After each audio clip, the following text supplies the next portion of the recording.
Bonjour, très bien, très bien. Merci de faire le déplacement jusqu'ici pour découvrir. Avec plaisir. Alors, cette PGW se passe bien déjà pour commencer? Oui, extraordinaire. On a démarré mardi soir sur le chapeau de roue avec la présence de deux ministres ici même sur le stand. Mercredi matin avec Bruno Le Maire, donc le numéro 2 du gouvernement, ministre de l'économie, qui est venu nous dire quelques mots ici. Et puis depuis, voilà, énormément de monde qui vient pour découvrir tout ça. Donc ah oui, tout le monde est là. Aussi alors qu'est-ce qu'on trouve? Alors d'abord ici on a ce premier espace qui est effectivement l'espace d'échange. On a tous les jours une programmation où soit on peut échanger avec des membres de la communauté, mais aussi faire quelques animations pour le public. Donc ça c'est, je dirais, notre vitrine. Mais on va faire le tour. Je vais t'emmener avec moi. On n'emprunte pas les escaliers. Voilà, nous, attention à la, attention à la marche. Donc ici on a la zone d'animation. Donc là, cette zone c'est tout simplement pour montrer aussi au public ce que c'est que l'e-sport. Parce que parfois on a des fans de jeux vidéo qui sont peut-être plutôt Assassin's Creed ou plutôt voilà des jeux narratifs. Des jeux compétitifs. Mais oui. Alors nous, l'objectif c'est justement de montrer ce que c'est que le jeu compétitif. Donc on a pas mal d'animations sur PC qu'on propose à nos différents joueurs. Donc ils ne sont pas forcément reliés, on n'est pas sur une LAN party obligatoirement. Non, exactement. Alors on essaye quand même sur cette partie-là d'avoir des jeux compétitifs en équipe, puisque c'est un peu l'ADN. Voilà, c'est un peu l'ADN. Voilà, c'est un peu l'ADN de l'e-sport. Et là on retrouve justement. Et ici, alors on a le monde PC là, on a le monde console ici. Donc là effectivement, on retrouve un petit coin avec des consoles. Voilà. Des consoles en libre service et des joueurs bien sûr. Donc on a des PS5, mais de temps en temps on branche également des Switch pour proposer un peu toute la gamme de jeux avec des petits challenges bien sûr pour le public. Donc on a principalement du Rocket League par choix vis-à-vis des joueurs, ou ils ont plusieurs jeux à disposition? Il y a plusieurs jeux à disposition. Là, on tombe sur la séquence Rocket League. Mais oui, effectivement. Mais visiblement, il y a quelques jeux qui sont un peu les favoris. Oui, bien sûr. Il y a du FIFA, bien sûr.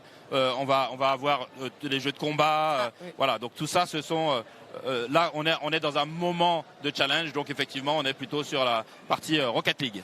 Et il y a toutes les générations. Je ne sais pas si vous avez vu sur le stand, on a autant des pères-fils que des copains assez jeunes. On a tous les âges qui sont bien représentés. Ça fait absolument. Très plaisir à voir. Et là, on arrive sur peut-être l'une des dernières parties du stand. Oui, là maintenant, on est sur la partie B2B, comme on dit, la partie pro, la partie professionnelle. Et on voit que ça travaille dur actuellement. Ils sont tous sur leurs écrans. Alors, pour nous, c'est important. C'est-à-dire que lorsqu'on se déplace, c'est pour développer, pour déployer un petit peu notre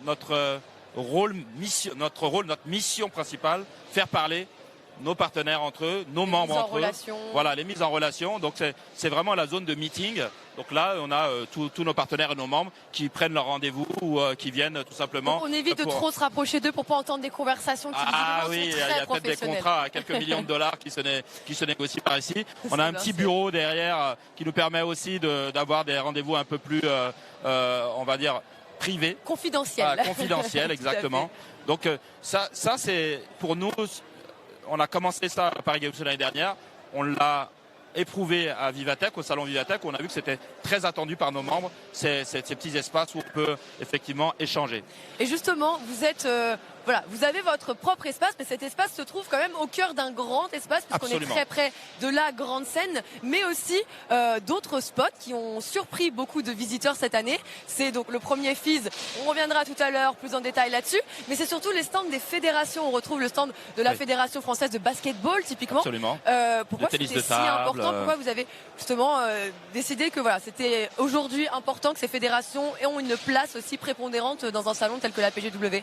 Alors, ce qui est important de comprendre aujourd'hui, c'est que on travaille beaucoup avec le ministère des Sports, avec le ministère du Numérique. Aujourd'hui, c'est vrai qu'on a une relation assez privilégiée avec le ministère des Sports et en échangeant avec le ministère des Sports depuis des mois et des mois, on se rend compte qu'on trouve des problématiques assez similaires. Et en plus, l'année prochaine, c'est l'année des Jeux Olympiques. On est à l'aube des Jeux Olympiques. Exactement. Actuellement. Et donc, il y a énormément de débats sur est-ce qu'il y aura de l'e-sport. Alors, on sait déjà qu'il n'y aura pas d'e-sport en pratique officielle pendant les JO, mais pourquoi pas accueillir une étape particulière, notamment les Olympiques. En parallèle, ce genre de... À côté de tout ça. Donc, il y a une sorte de relation un peu privilégiée qui s'est montée avec les fédérations sportives et avec le CEL, l'organisateur de Paris Games Week. On s'est dit mais pourquoi ne pas créer un grand espace sport et e-sport qui permette effectivement de rapprocher un peu nos visions. Alors je dis pas on va devenir une fédération sportive, c'est pas le but, mais en tout cas on se retrouve un petit peu dans la manière d'aborder le fonctionnement de notre communauté, une sorte de syndicat de l'e-sport qui permet aussi de faire avancer les choses pour nos membres. Et justement, de quelle manière vous allez travailler cette fameuse proximité? Quels moyens vous avez aujourd'hui justement de mettre en place des ponts littéralement entre le sport et l'e-sport justement à l'aube des JO qui arrivent pour 2024? Donc aujourd'hui, nous, on voit que toutes les fédérations ont besoin de, on va dire, rajeunir un petit peu leur public, de rattraper par le bras tous ces jeunes passionnés d'écran comme ils disent. Et donc aujourd'hui on travaille beaucoup avec eux sur la possibilité d'intégrer de l'e-sport dans les différentes pratiques. Voilà, la Fédération française de basketball par exemple a lancé son propre circuit, sa ligue de Rocket League par exemple. Voilà, on va avoir la fédération de tennis qui a aussi sa compétition pendant Roland-Garros qui se joue sur console, etc., etc. Et donc c'est ce savoir-faire-là que nous on peut avoir en tant que Francisport, de mettre en relation l'écosystème de l'e-sport avec l'écosystème du sport pour essayer de rapprocher et du coup de parler à des communautés peut-être qui s'étaient un peu éloignées de la pratique physique. Et nous, notre rôle et notre objectif, c'est effectivement de veiller au bien-être de nos pratiquants. Et donc, pourquoi pas d'intégrer ça. Et faire quand même de l'hygiène et du sport, enfin en tout cas de la pratique d'activité sportive, un élément principal et primordial justement dans la pratique d'e-sport ou de jeux vidéo de façon comme un hobby ou en tout cas de façon amatrice, mais toujours avec de la passion. Et tu sais ça va très vite en nombre d'heures et effectivement les postures, ce genre de choses doivent être travaillées. J'imagine que ça a été une bonne surprise. En tout cas, j'ai vu beaucoup de monde y passer. Ces stands sont bien habités. Oui. Je voulais revenir sur un autre point qui vous concerne plus, vous, typiquement avec votre vocation et Francisport. C'est l'aspect actu et événementiel. Alors, on a vu qu'il y a eu quelques changements dernièrement, notamment ce qui concerne la TVA. On va pas revenir sur le taux exact puisque je pense qu'on n'est pas ici pour ça. Mais qu'est-ce que justement ce changement implique pour l'événementiel en France? Qu'est-ce que ça implique pour vous en tant qu'association? Alors, Francisport a un rôle de médiation entre la filière et les pouvoirs publics. Et moi, j'ai pris la présidence il y a 2 ans et depuis 2 ans, je me bats pour échanger, expliquer, sensibiliser le gouvernement et les pouvoirs publics sur la nécessité de fluidifier un petit peu le contexte réglementaire autour de la pratique et du développement de l'e-sport en France. Et on avait plusieurs freins. On avait un frein, notamment sur l'organisation d'événements, de faire venir des joueurs étrangers, des équipes professionnelles qui avaient besoin parfois d'aller chercher un joueur turc. On s'est battu et au mois de mai-juin, on a eu la chance d'avoir le passage des visas. Alors on appelle ça le passeport talent. Des visas sportifs sur le visa e-sportif. Et aujourd'hui, un e-sportif peut venir. Donc c'était une première victoire. Alors qu'à l'époque, c'était bloqué. On n'avait pas les moyens de prendre les joueurs qu'on voulait finalement. Ce que les équipes étaient obligées de faire, c'est de prendre des visas touristiques pendant 3 mois, 6 mois, repartir et les renouveler, etc. Et de ne pas être sûr d'avoir le renouvellement. Absolument, en plus. Et donc là, c'était une première victoire. Ça fait partie de nos missions. La TVA, c'est aussi un sujet. La TVA, au taux normal, c'est 20%. Par contre, lorsque j'organise un événement sportif, ou un événement culturel, par exemple un concert, la TVA est à 5,5%. Et nous, donc on a dit vraiment une marge énorme entre 15%, alors qu'on est sur des événements culturels également aujourd'hui. Exactement.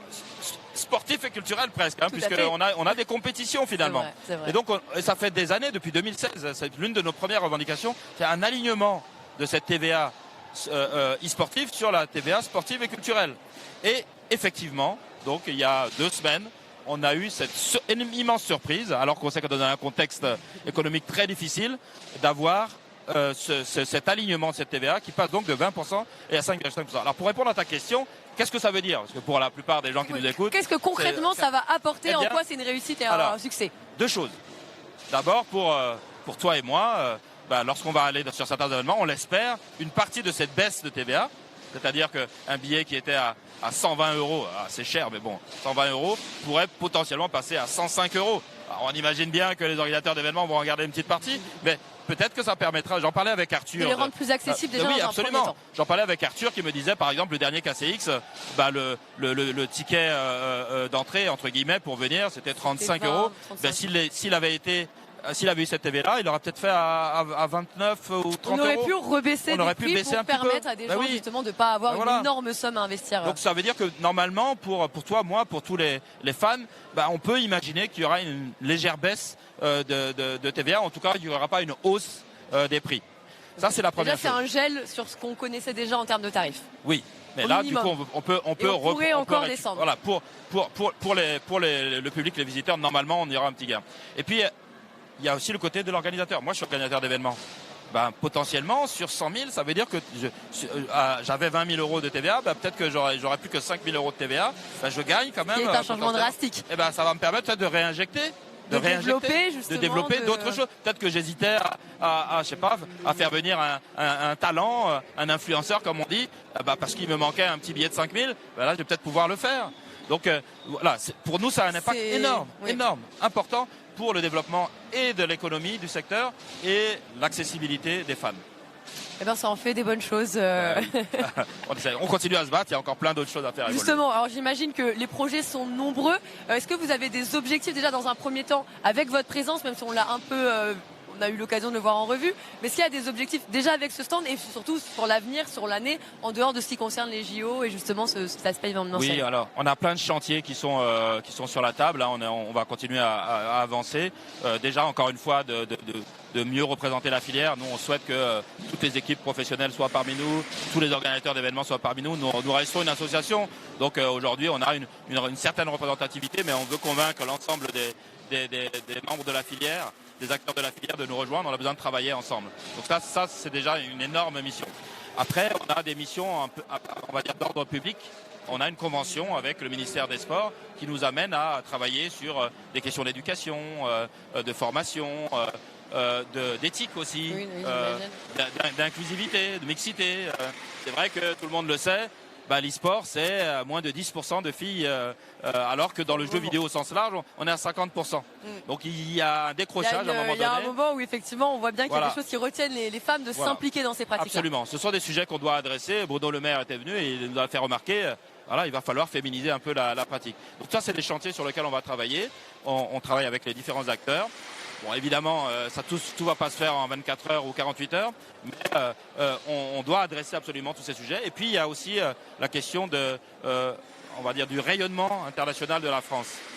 Aujourd'hui, on a parlé tout à l'heure de l'Olympic eSports Week. On aimerait accueillir l'année prochaine les entre guillemets Jeux Olympiques de l'e-sport, la première édition a lieu à Singapour au mois de juin. Oui. On travaille avec le ministère des Sports. Où on a une Française qui nous a ramené des médailles en plus. On a eu 5 médailles sur 11. C'est énorme. Voilà, c'est la ministre des Sports qui me rappelait le chiffre. 5 médailles sur 11, dont Dina, qu'on connaît bien, championne olympique de danse, mais aussi des champions sur Virtual Regatta, donc un jeu de voile, sur Gran Turismo, un jeu de voiture, un champion de tennis de table. Donc en France, on a vraiment un vivier de talent et c'est important de les accompagner et de les aider dans cette croissance. Exactement. Donc nous, c'est aussi je souhaiterais qu'on puisse accompagner. Aujourd'hui, évidemment, avec les moyens qu'on a, on fait ce qu'on peut, mais voilà, l'objectif c'est de continuer à accompagner le développement de ce genre d'initiative et puis aussi d'exporter, pourquoi pas, ce savoir-faire, parce que là on a entendu tous parler de, par exemple, l'Arabie Saoudite qui lance sa grande compétition mondiale. Si on pouvait accompagner notre écosystème pour amener les meilleurs champions à l'été 2024, oui, ce serait évidemment une mission qu'on souhaiterait embrasser si les ressources nous le permettent. Donc c'est plein de projets, j'imagine que pour ça vous avez besoin de monde. Est-ce qu'il y a des demandes et des façons de justement adhérer à France eSport? Comment on fait? Oui, absolument. Alors déjà, il faut aller sur le site de France eSport. Vous avez un gros bouton J'agis. Voilà, vous cliquez sur J'agis et vous avez la possibilité d'adhérer. Donc soit en tant que personne morale, c'est-à-dire promoteur ou éditeur de jeux. Oui, je rappelle, France eSport, c'est une association composée de 3 grands collèges. Le collège des éditeurs créateurs, donc c'est les Ubisoft, les Riot Games, etc. Mais il y a un deuxième collège qu'on appelle les promoteurs, c'est les organisateurs d'événements, c'est les équipes professionnelles, c'est les agences de marketing qui tournent dans l'univers de l'e-sport. Et il y a un troisième collège que moi j'appelle le collège amateur, le collège des pratiquants. Donc ça va être les associations qui fédèrent des joueurs pour aller sur des événements à gauche, à droite, ou tout simplement joueurs. En tant que joueur, voilà, vous pouvez adhérer aujourd'hui gratuitement à Francisport et participer au développement. Donc je dirais, tous les gens qui nous entendent, qu'ils soient chefs d'entreprise ou simples joueurs, peuvent nous rejoindre pour faire avancer la cause. Voilà, donc on le rappelle bien, c'est une association et donc elle est ouverte et voilà, si vous avez envie d'apporter vos compétences, eh bien sachez que voilà, on a une tonne de missions, de projets et que évidemment pour œuvrer, pour mener à bien tous ces projets, il va falloir encore beaucoup de monde. Merci beaucoup Désiré. Merci à toi d'être venu nous voir. Avec grand plaisir. Et puis, plein de bonnes choses pour cette PGW. Voilà, venez, rejoignez-nous et puis on va faire avancer tout ça. Vous ne manquerez pas le stand, il est en plein dans le hall 1, c'est l'une des premières choses qu'on remarque.